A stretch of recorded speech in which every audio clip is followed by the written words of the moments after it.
What's up, my lustful lilies? This is Rob from the Gay Guy Plays, and today on the Not So Daily Grind, we are back with our second installment of the Helminth hybrids, and this time around, they have been #confirmed. Now, if you guys didn't watch my previous video, first and foremost, I feel personally attacked. Definitely go check it out, especially if you have not actually read up on the list of official abilities that will be coming with the new Helminth system, or as official as DE will make things. You know, sometimes they like to switch things up at the last minute.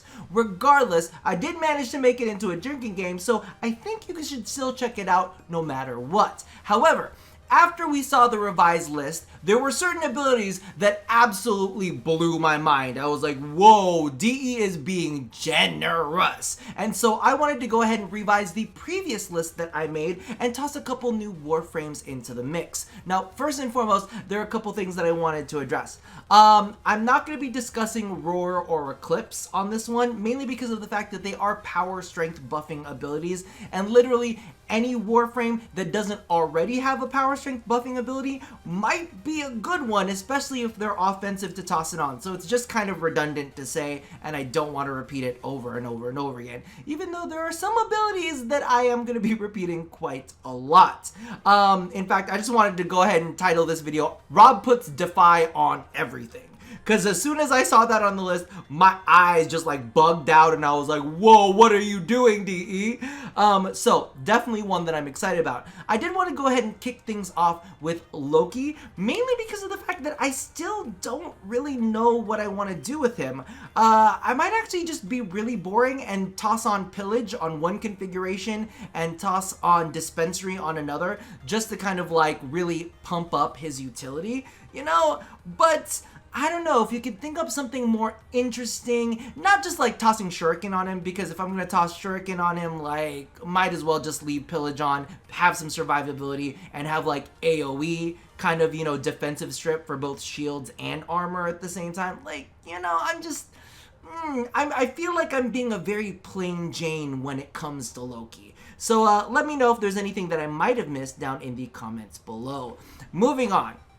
We will start with the Warframe that really, like, got the juices flowing. This was really the one that made me go, ooh, this is gonna be fun. So, Hydroid. Y'all know, I really do like Hydroid deep in my bones. Like, I think a lot of people don't appreciate him as much as I do. But remember how I said I was just gonna title this video, Rob puts Defy on everything? Well, bear with me. Can you just see Hydroid going into Undertow?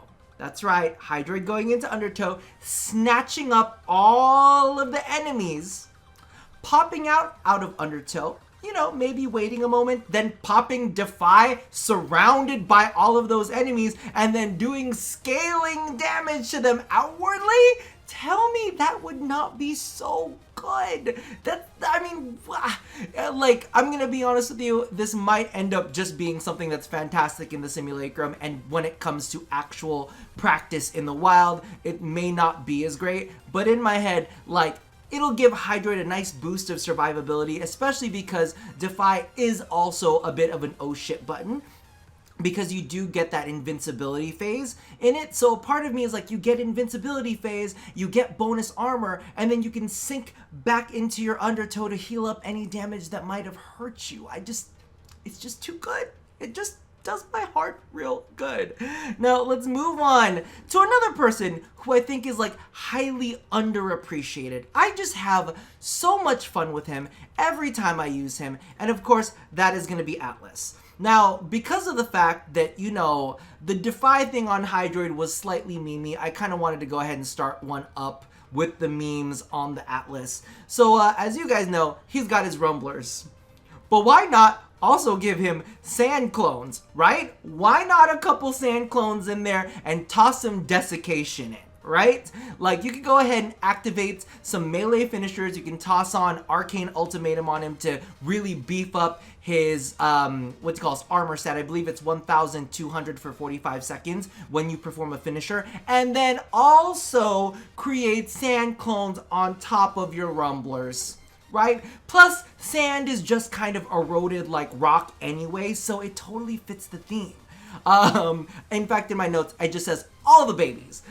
There's another one that I actually wanted to go ahead and toss on here, which is a little less memey, but it also fits in the survivability aspect. Null Star for damage reduction, because as you guys know, there is a difference between armor and there is damage reduction. You can go ahead and stack both. Like, you don't, actually, you know what? I don't know if you get, like, diminishing return. You might still get some diminishing returns, but listen, if you want Atlas to really be a super tanky boy, you can toss on some Null Star on there. Another one that I just got the visual for is either Ensnare or Larva, because you know that his, like, punch has a little bit of an AoE to it, right? So if you just cluster all the enemies together with either Ensnare or Larva, you could just slide on in and there, boom, just AoE punch them over and over and over again. It just does my heart some good, you know what I mean? And then last but not least, because of the fact that there have been some recent changes to this ability, Well of Life. You could turn Atlas into a healing god, right? Just toss down a Well of Life and then go ahead and toss a punch in there and then boom, AoE heals for you and your team. I think it's absolutely fantastic. Plus, it does kind of synergize with his whole rubble thing, because as you guys know, in order to build his armor, he has to have full health. Otherwise, the rubble that he picks up will restore his health first and then pile on the armor. So this way you can, get your heal, get your rubble off of it, and it'll go directly into your armor instead of having to worry about building up or restoring any missing health first. So I think that's like a really, really cool synergy and an interesting way to play Atlas as a support frame, right? He's got some CC, he's got some healing, he's got some extra bodies on the field, and nobody really wants to use Tectonics anyway. Moving along to the next one. Oh, this is Embar. Miss Embar. I am so excited for this one. Now, first and foremost, we gotta just do the obvious. We have to have Pyroclastic Flow on here, right? And that's mainly because of the fact that she now can have fire feats, and she can go ahead and collect all of the damage from the fire feats and then release them into one big linear surge. So she can really be the goddess of, like, area control. Like, not area control, but like zoning. She can zone out enemies really, really freaking well. And because of the fact that fire also strips armor, and she's also got her fire blast, which strips armor, this will allow her to do shit tons of energy damage at once. So a part of me is just kind of like, plus, Inferno, where she's got her, the energizing one, I believe that it's just if an enemy, oh no, I think it's if an enemy is killed by Inferno, right? Let's look at the thing on that. Let's just like make sure. Am I crazy? Where are we going with this? What do we have? Exothermic.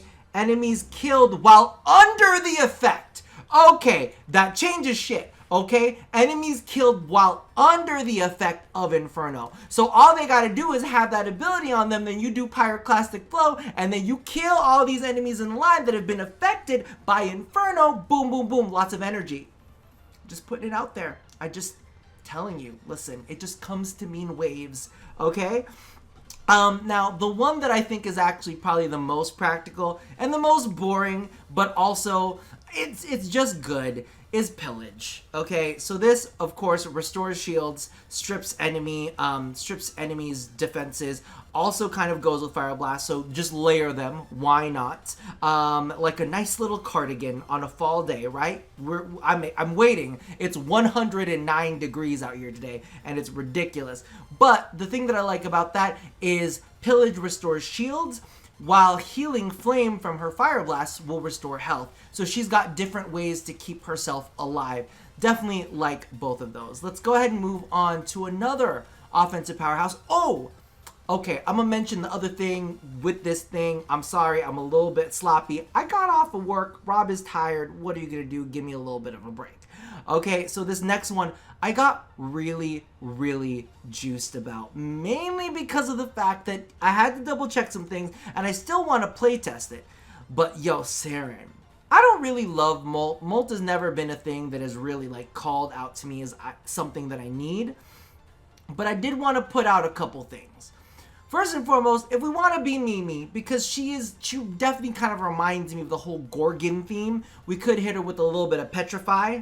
You know what I'm saying? Just to kind of like really fit in there. And you know, she gets a little bit more CC, improves her survivability a bit. We could just put Defy on her, because let's just put Defy on everything. Why not? Super survivable Sarin over here. But if we want to take survivability in a different way, why don't we toss on Quiver on Sarin? Because she could use the whole invisibility arrow, and really, if we're gonna be honest with you, like, spores can kind of spread themselves, so you could just be taking pot shots off of Spore, right? To just keep it flowing and keep it going while you are like perched up in whatever spot you need to be perched up in, and just let spores run amok while you stay safe and invisible, right? Totally think that's feasible, and I think that, you know, that could actually be a really good strategy in, you know, certain high levels of play. Not necessarily with just Sarin, but like, you know, a lot of people will have more access to Quiver with a wider variety of abilities. So for me, that might be a thing. Next thing that I wanted to mention, and I should have mentioned this on Ember as well, but that would have kind of been burying the lead, Breach Surge. Right? The thing about Breach Surge is it can also trigger on every single status proc. At least that's what I was looking up to make 100% sure. And both Ember and Sarin have fire and toxin procs, and also, you know, the corrosive ticks. Every single time with enough power strength, you can really up that, and then you create swarms of all of those little Breach Surge sparks. And specifically when it comes with Sarin, I don't know, maybe we should check it out, because what if those Breach Surge sparks could also proc the spores and spread the spores even more? I'm just saying, it comes to me in waves. It comes to me in waves. And so I'm really, really excited for that to be a potential synergy. We're not 100% sure if that's going to be how it all works out, but I'm looking very highly at words. No more excitement. Beyonce. Moving on, let's take a look at another powerhouse that I just hate. I hate Spectral Scream so much. I hate it with like all abandon, so I just seek things to replace it. First and foremost, I actually broke him down into 3 different categories. First of all is Paladin Chroma. As many of you guys have been watching and hearing me talk, I've been wanting to make Chroma a Paladin for a while. Then I've also got Super Defensive Chroma, which, you know, I mean, he's already really defensive, but I like to just stay alive, which is nice. And then I have Slightly Mimi Chroma. Alright, so let's go ahead and kick things off with Nourish. Nourish from Grendel will restore health and will give you a toxin buff for your weaponry, right? So for me, I'm like, he's a dragon, he ate, and you get your health back. And I mean, with Chroma, he's all about survivability, so you can restore your health, and you can also give this buff to you and your allies. So for me personally, I mean, it kind of fits, right? Next thing that I want to put in, you guys heard me say it earlier with Atlas, but Well of Life. Again, we're talking about Chroma and increasing survivability. I've used Hema on him before to keep him super tanky, super like health regeneration-y and alive. This way he has his own heal that he can lay out there and also help out the team. So for those of you guys who don't know the Well of Life changes, it now is, you know, lifts up one enemy and it does a small heal over time, but every time you hit that enemy or anytime that enemy takes damage, they will pulse out a heal based off of the damage that you've done to it in a large area of effect. So I think that's actually really cool and will help Chroma not only be supportive, but also keep himself alive, which in turn makes him more offensive, right? So that's definitely a thing. The other thing that I want to put out here, it's kind of memey, but not really. Fire Blast with Healing Flame. Now you can strip enemy armor and heal yourself for each enemy that you've hit, as long as you've got enough room in your build to, you know, toss in an augment. Next up, Dispensary. Because, you know, you could just toss down health and shields. Not health and shields. Health and energy. So that way you can kind of refresh all of your buffs whenever you need to, because you'll always have the energy to do it. And you can pump yourself up with a little bit of health to keep going, and helps out your allies as well. The other one, which I think might turn him more into like a Shadow Knight instead of a Paladin, but still does effectively the same thing, is Blood Altar from Garuda. Personally, I would probably go with Well of Life instead of Blood Altar, but, you know, it's a thing. Just do it. Now, Moving on to make it more defensive, you've heard me say it already, but Null Star, definitely a nice consideration right there. Another one, War Cry, to boost up that armor statistic. I wonder if, okay, so they have this thing where they won't let certain Warframes double up on abilities, like you can't have a Rhino with Roar and Eclipse, but what about like armor boosting abilities? I don't know, but maybe, who knows? With Warcry, you both get attack speed and you also get the increase in armor, so that's always nice. And then, because we gotta go and do it, why not put Defy on Chroma? Temporarily invincible, AoE damage, which I'm thinking might, okay, I can't remember off the top of my head, but hold on. Does Vex armor, is it just, it's not power strength, it's just, it says damage, oh, weapon damage increase. I wonder, well, because I think Defy doesn't. I think it counts as an ability. So you wouldn't have the damage increase. You wouldn't have the damage increase from Defy. It would have been juicy if you did, though. And then last but not least, we're going to go with the memes. Not that, like, Nourish wasn't kind of memey and Fire Blast wasn't kind of memey, but Thermal Sunder. Thermals, like, listen, fire on its own already reduces enemy armor, so you could toss that down, and then you could suck enemies into you by doing the reverse blast combination. You could toss the ice down to freeze enemies. Like, it's cool. Like, if you need a little bit of, you know, a little bit of a moment to breathe, you could just double ice, freeze them, you know, just keep them locked down. I'm just saying, there's different things that you can do, and I think Thermal Sunder is actually a pretty cool ability. I'm considering putting it on a couple different Warframes, but let's move along because that's a lot of Chroma talk. Let's do something nice and simple. Let's go ahead and break out Mr. Inaros, and I really need to like finish forming him because he's here at mastery rank at rank 14. I've already tossed forming into him, and he's already like pretty much maxed out. But I just need to tweak a couple things. So for Inaros, again, why don't we just put Defy on him? Why don't we just put Defy on Inaros? Like, it would be so good. Temporarily invulnerability, you know what I mean? You get AoE damage, which scales based off of the enemy, right? You get more armor. It's just good. It's, why not just put Defy on everything?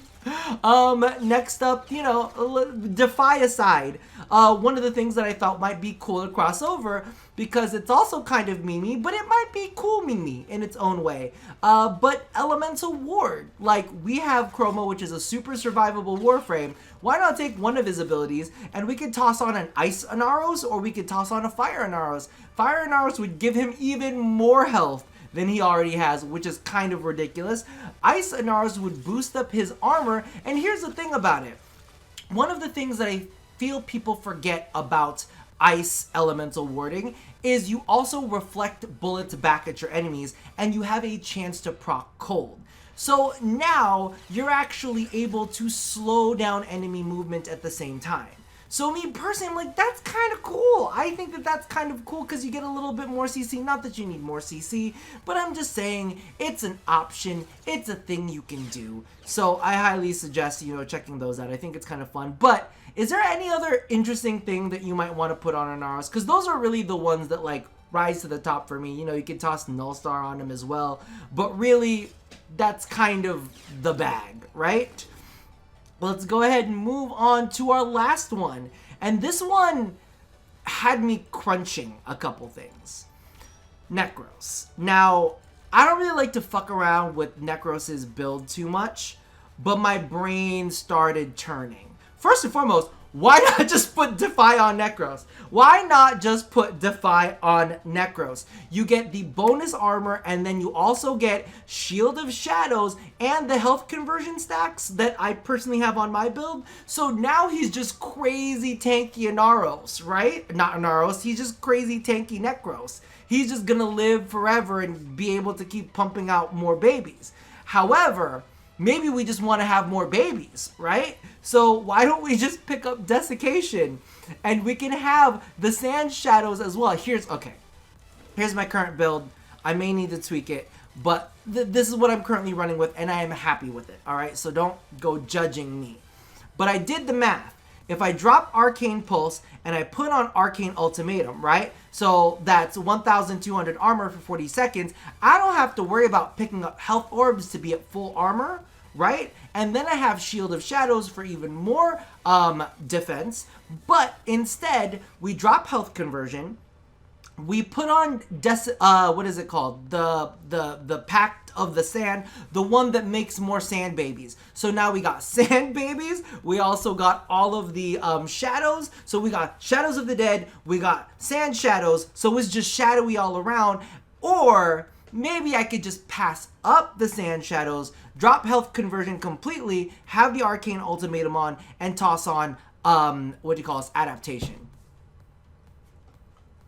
It's an option. It's options. This is why, for the first time, I've gotten really juiced about something that DE has released, because this requires bigger brain thinking than just, oh, I'm just gonna slap whatever in my Warframe and I'm gonna kill things and then I'm gonna dress my Warframe up and look cute, right?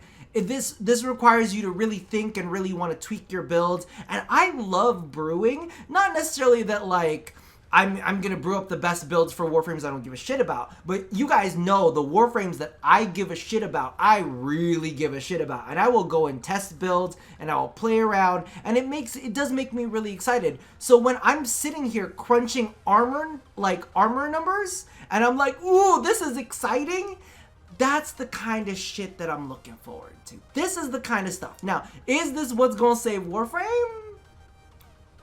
You still gonna need difficult content, and you still gonna need good rewards for that difficult content to really keep it going. But me personally, you've piqued my interest. My interest has definitely been aroused, and that's why we are lustful little lilies today. So that's what I've been thinking about for Necros.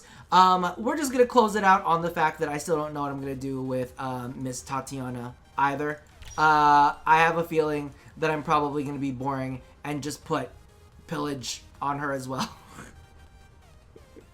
Or maybe Molt, or maybe Fire Blast, I don't know, something along those lines. We'll figure out something. But that's where I'm currently standing. Let me know if you guys find anything interesting, and trust me, I tried the whole banish thing. I wanted to see if I could banish myself as Limbo. Of course, Limbo doesn't need to banish himself, but I wanted to see if that it was that kind of AoE where I could AoE an enemy and also banish myself at the same time, because y'all know a banished Titania is scary. She's in the rift and nothing can hit her, but her bullets can hit outwards. I was just trying to big brain think that out. Unfortunately, it did not work in my favor. However, you know, there are options to be had. Regardless, let me know what combinations you guys are absolutely excited over, because there are so many things. There are so many things. I was even thinking Hildren with Elemental Ward. Listen, Electricity Hildren? Ice Hildren? Just putting it out there. Excited. Regardless, that is gonna do it for me for now. Leave your excitements down in the comments below, and be sure to check out the previous video if you haven't already. I was drinking for you, all right? But as always, love somebody, hurt nobody, and wash your goddamn hands. I'll see you guys next time. Wear a mask.